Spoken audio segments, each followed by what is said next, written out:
The night was cold and wet, but in the small parlor of Laburnam Villa, the blinds were drawn and the fire burned brightly. Father and son were at chess.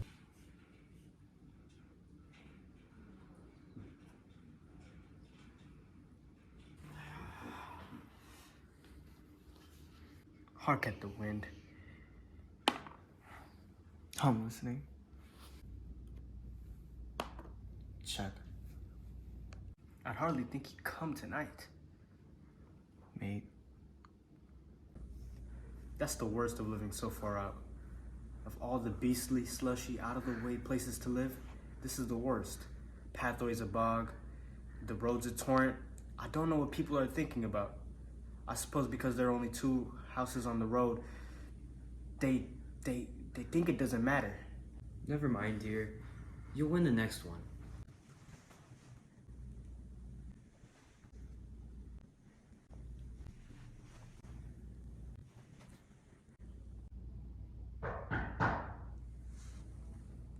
There he is. The old man rose with hospitable haste, and opening the door was heard condoling with the new arrival. The new arrival also condoled with himself, so that Mrs. White said, Tut tut.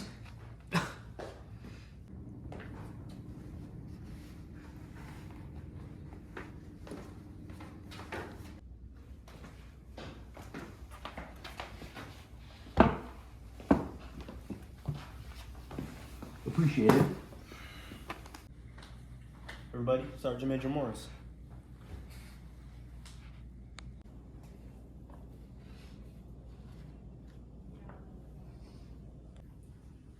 Sergeant? Thank you, Mrs. White. Here you go.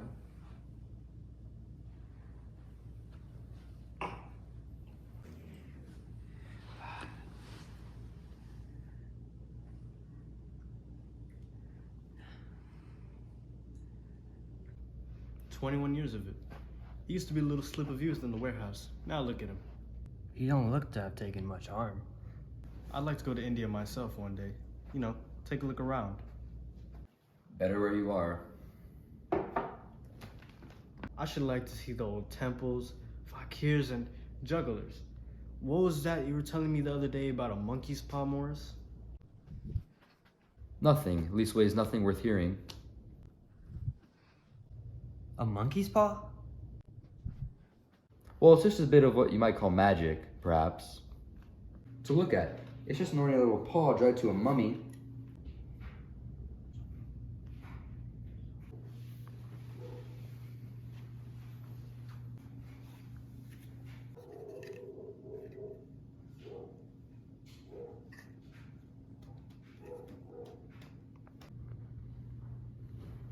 What's so special about it?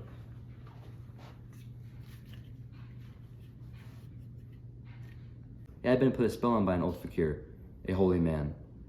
He wanted to show that fate ruled people's lives, and that those who interfered with it did so with their sorrow. He put a spell on it so that 3 separate men could each have 3 wishes. Well, why didn't you have 3, sir? I have. And did you really have 3 wishes granted? I did. And has anybody else wished? The first man has 3 wishes, yes. I don't know what the first 2 were, but the third was for death. That's how I got the paw. If you've had your 3 wishes, then it's not of any use to you then, Morris. What do you keep it for?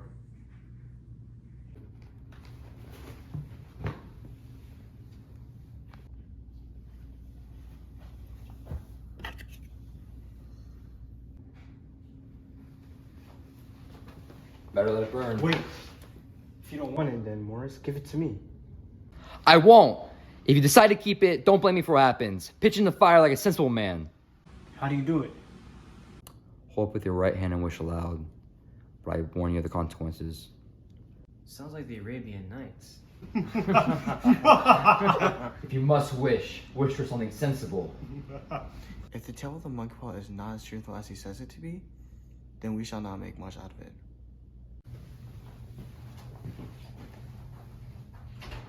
I wish y'all luck.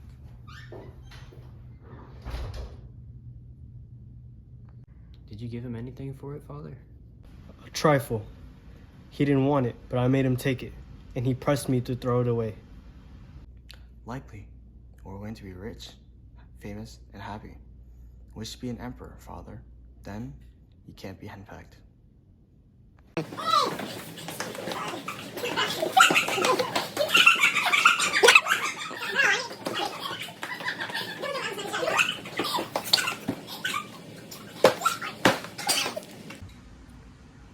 I don't know what to wish for. That's a fact.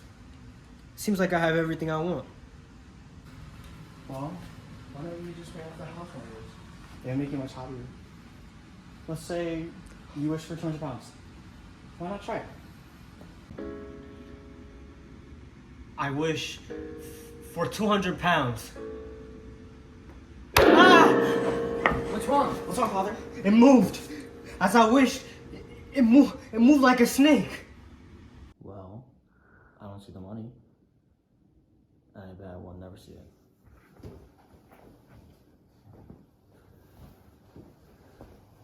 It must have been your fancy, father. Never mind though. There's no harm done. But it gave me a shock all the same. The wind was higher than ever, and the old man started nervously at the sound of a door banging upstairs. A silence, unusual and depressing, settled among all three, which lasted until the old couple rose to retire for the night. Let's go to bed. Indeed. Good night, Herbert. Good night, my son. I expect that you'll find the cash in a big bag in the middle of the bed. And then you'll find something horrible on top of the wardrobe, watching you as you pocket your ill-gotten gains.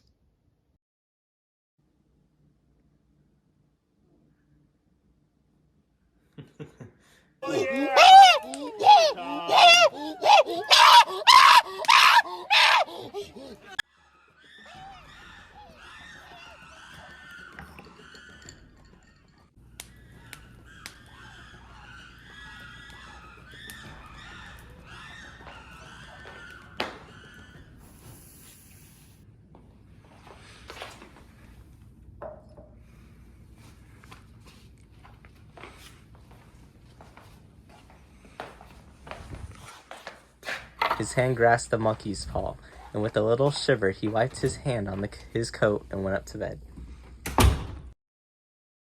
There was an air of prosaic wholesomeness about the room which it had lacked on the previous night, and the dirty, shriveled little paw was pitched on the sideboard with a carelessness which betokens no great belief in all its virtues. I suppose all old soldiers are the same. I mean, how could wishes even be granted in these days? And how would $200 hurt you, father? Well, I might drop on his head from the sky. Morris said that things happen so naturally that if he so wished, can attribute it to coincidence. Well, don't break the mind and forget back. If you do, I suppose that you turn into me, a vicious man, and that we'll have to decide it. Oh.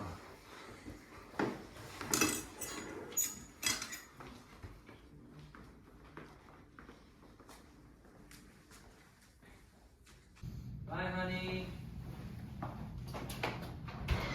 Bye, Mom.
Herbert will have some more of his funny remarks when he comes home for dinner, I expect.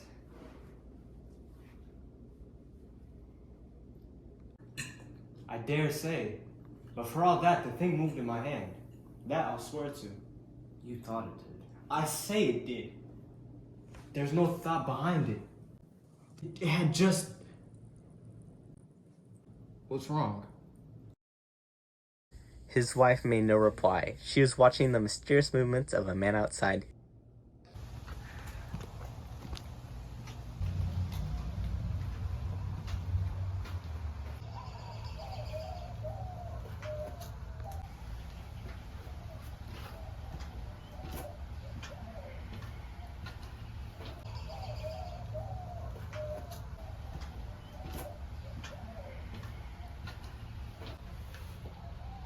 Mrs. White at the same moment placed her hands behind her and hurriedly unfastening the strings of her apron, put that useful article of apparel beneath the cushion of her chair.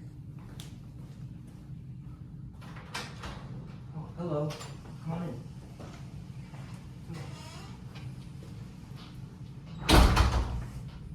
Wait, how are you? I'm fine. Excuse my husband's coat. We usually use it for the garden. Go ahead and sit down. Take a seat.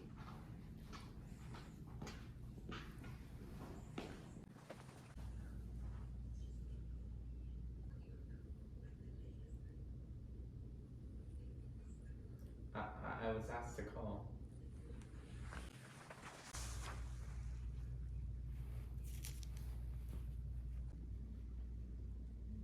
I come from Mom and Megan's. Is anything the matter? Has something happened to Herbert? What is it? What is it? There, Mother. Calm down. Don't jump to conclusions. I'm sure you haven't brought bad news, sir. I'm sorry. Is he hurt? Badly hurt, but he's not in any pain. Oh, thank God for that. Thank God.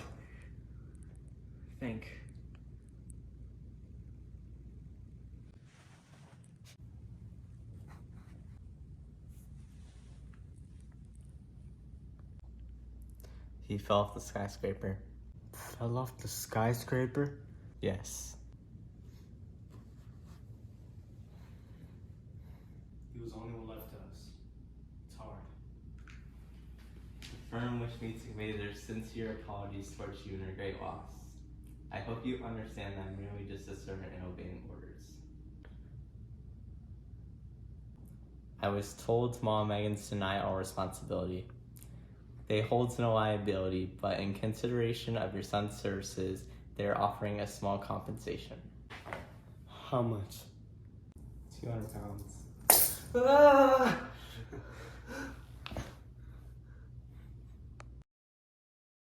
In the huge new cemetery, some 2 miles distant, the old people buried their dead and came back to a house steeped in shadow and silence.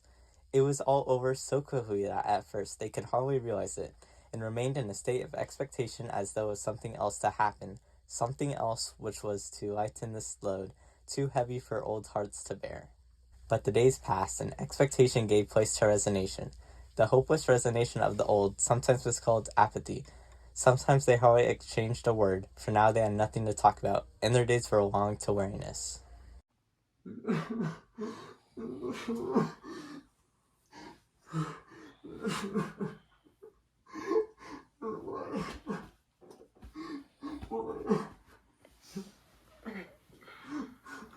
Come back to bed. You'll be cold. It is colder for my son.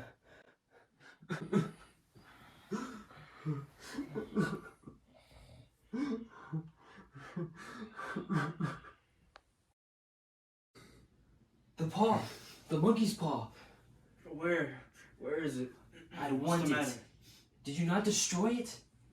It's in the parlor on the bracket. Why? I only just thought of it.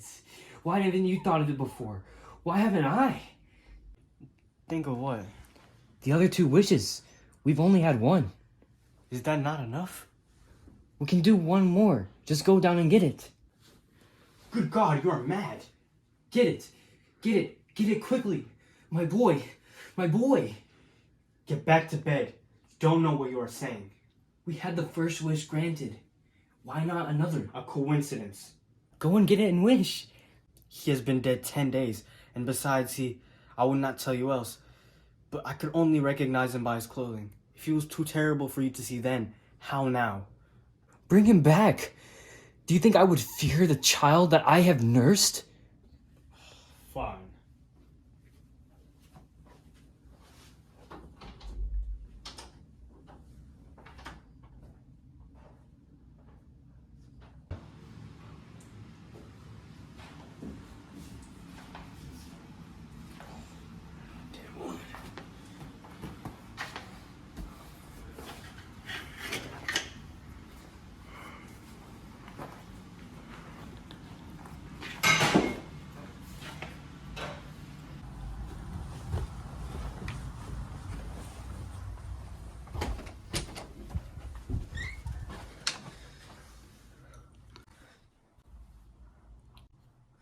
Wish is foolish and wicked.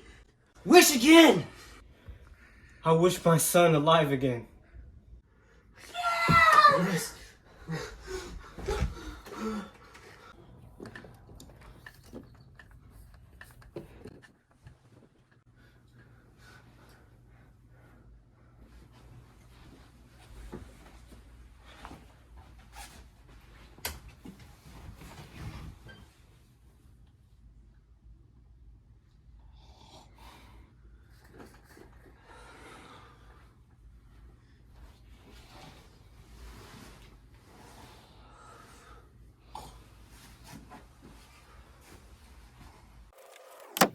Neither spoke, but both lay silently listening to the ticking of the clock. A stair creaked, and a squeaky mouse scurried noisily through the wall. The darkness was oppressive, and after lying for some time screwing up his courage, the husband took the box of matches, and striking one, went downstairs for a candle.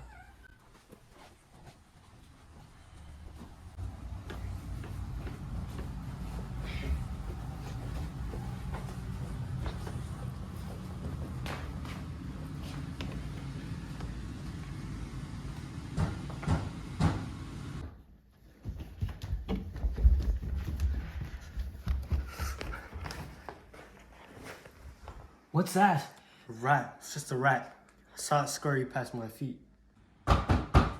It's my boy, Herbert. I forgot it was 2 miles away. Let go of me. I must open the door. For God's sake, don't let it in. It's my boy. It's Herbert. Are you afraid of your own son?